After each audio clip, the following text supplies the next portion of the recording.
All right, Psalm 111, let's call this one a red flag for understanding in this psalm that for whatever reason reminded me of Larry Bird. Why Larry Bird? Well, I was talking to a brother not too long ago about Larry and some other NBA players, and I told him I was not the biggest Larry Bird fan growing up. However, when I decided I was going to be committed to trying to play ball, I had to get over whatever it was I didn't like about Larry Bird to realize he was doing great work, especially with regard to his jump shot. And as my jump shot was broke and I needed some assistance with fixing it, I saw some things in what Larry Bird was doing, or the work that he was doing, that I could emulate if I wanted to step my own game up and have a better understanding of how to become better on my own. And so that reminded me of this psalm where the psalmist is talking about even before you develop a respect or maybe even a love for God, there are some things about his works that you can appreciate. And if you understand what he is doing, those things can help you potentially step your own game up in life.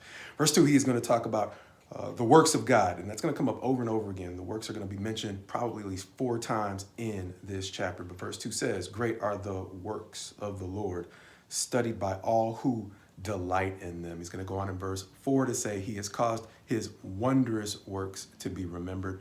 And in verse 6, he has shown the people the power of his works again, as he's going to go on in verse 7 to say the works of his hands are faithful.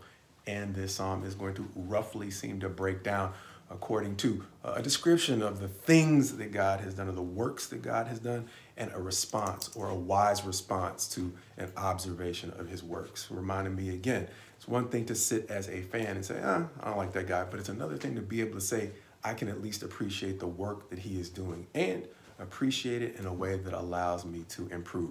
This psalmist understands that if he is going to actually improve, it's one thing to grudgingly go along with the things that he sees God doing, but it's another thing to delight in them.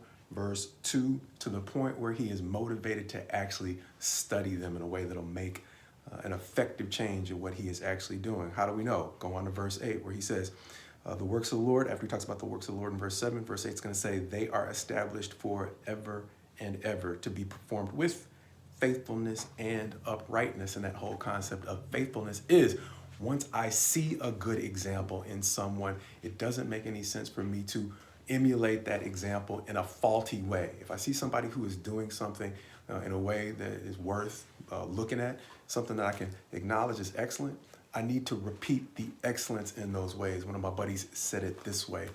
We were actually getting ready to warm up for a game one day. I said, practice makes perfect, as I was trying to get my game back together because I hadn't been playing in a while.